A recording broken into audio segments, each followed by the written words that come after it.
Poleni sana ndugu zetu. It was never meant to be this way. And as my brother governor has said, this has been a very emotional moment for me.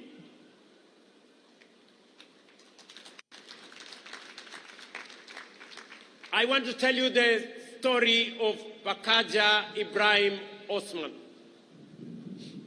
He was born here in Wajir, east of this county in the early 1960s.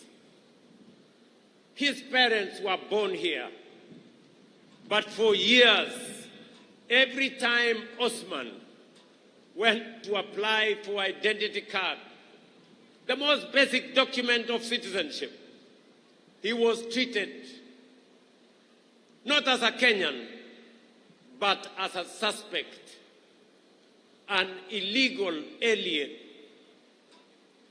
Every time he was asked for extra documents, subjected to additional vetting, and sent from office to office year after year.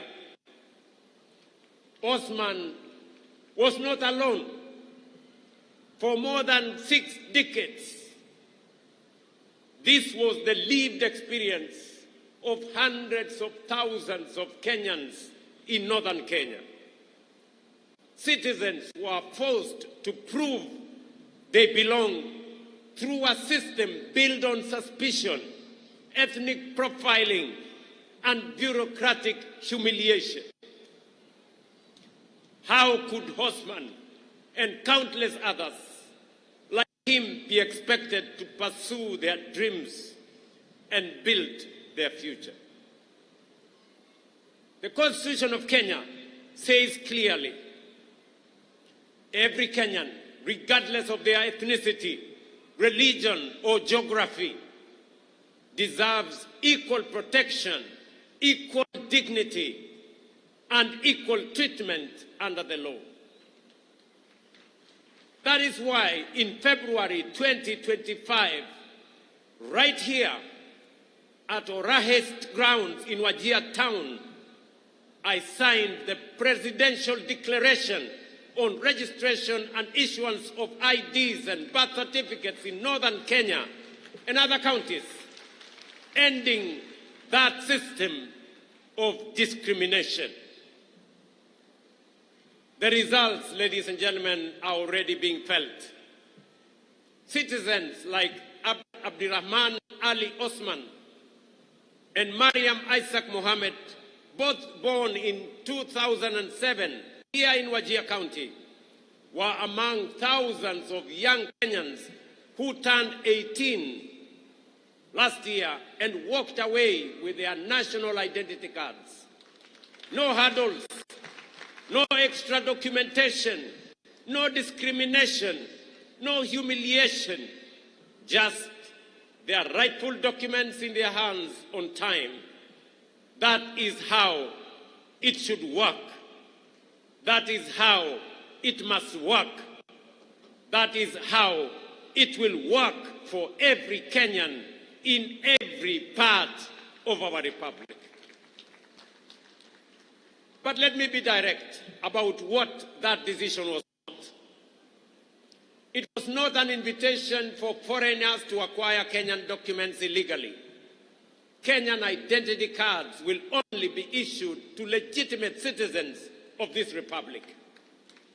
Our commitment to justice and inclusion goes hand in hand with our duty to protect the integrity of our national identity and the security of our country. We did not abolish verification of citizenship.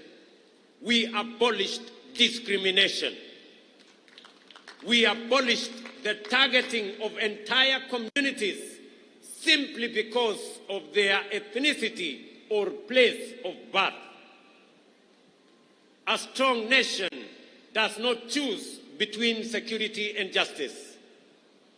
A strong nation protects both. That is exactly what we are doing. Today, people like Osman and Mariam no longer feel like strangers in their own country. They feel seen and heard. They feel recognized. They matter and they belong.